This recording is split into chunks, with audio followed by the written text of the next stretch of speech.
cosplay got started at the first Worldcon in New York in the 1930s, and Forrest J. Ackerman and I hear his then girlfriend showed up in costumes based on or inspired by the movie Things to Come.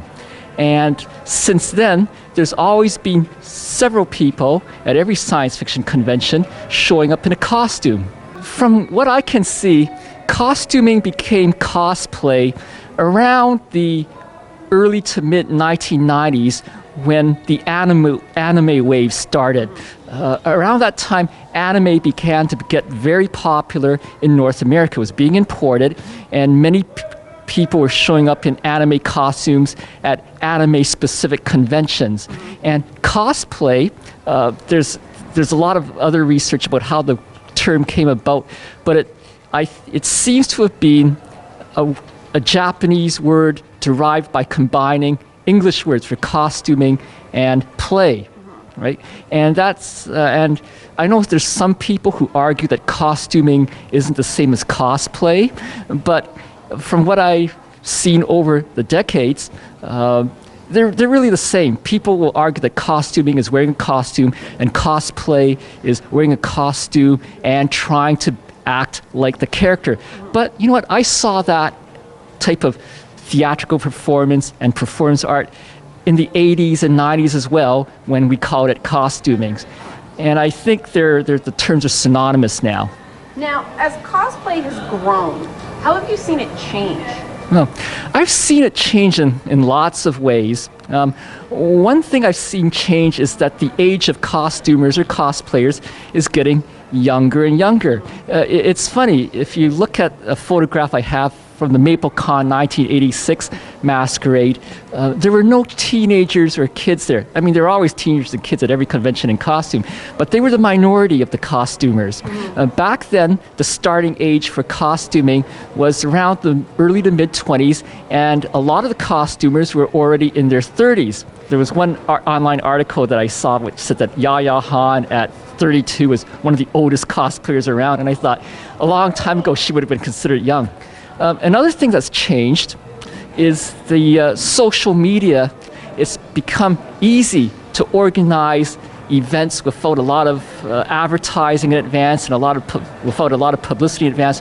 So you get things like cosplay photo shoot meetups that just happen at a location because people make a Facebook group page about it. And another change I've seen is the growth of the professional cosplayer or the celebrity cosplayer.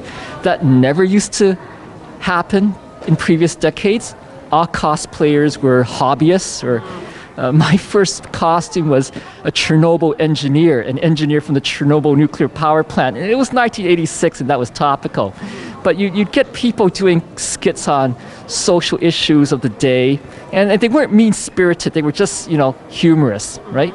Nowadays, that's practically missing from masquerades at the big conventions now. I think cosplay, in terms of theme or subject matter, is the next.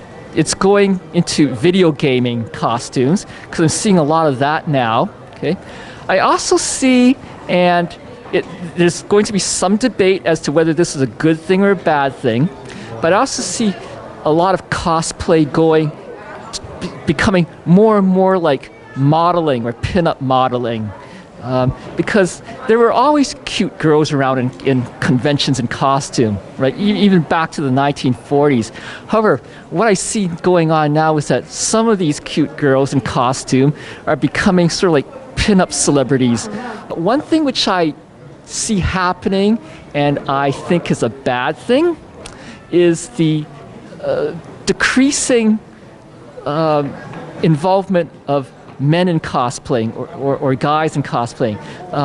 And that's because a lot of the social media and the photographers of cosplaying don't want to photograph men. Now, it's different. In the 80s and 90s, photographers at masquerades and conventions would photograph men as well, like guys in Star Trek costumes, or guys dressed up in Star Wars costumes, or guys dressed up as anime characters from 80s series like Star Blazers, right? But recently at the big sci-fi conventions, I've seen cosplay photographers actually tell the men to step away from the women. I think the reason why that's happening is because the whole cosplay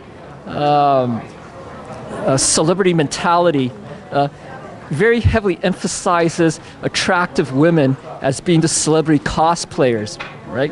You got, and you see them, Yaya Han, Jessica Nigri, Monica Lee. I mean, they're wonderful people, but it's not their fault that photographers would rather photograph them than the guys. So I know there's a lot of online chatter and forums about who should be in cosplaying, that you should only cosplay if you look like the character, that you should only cosplay if you're the same ethnic group of the character, that you could be too old to cosplay. Forget all of that.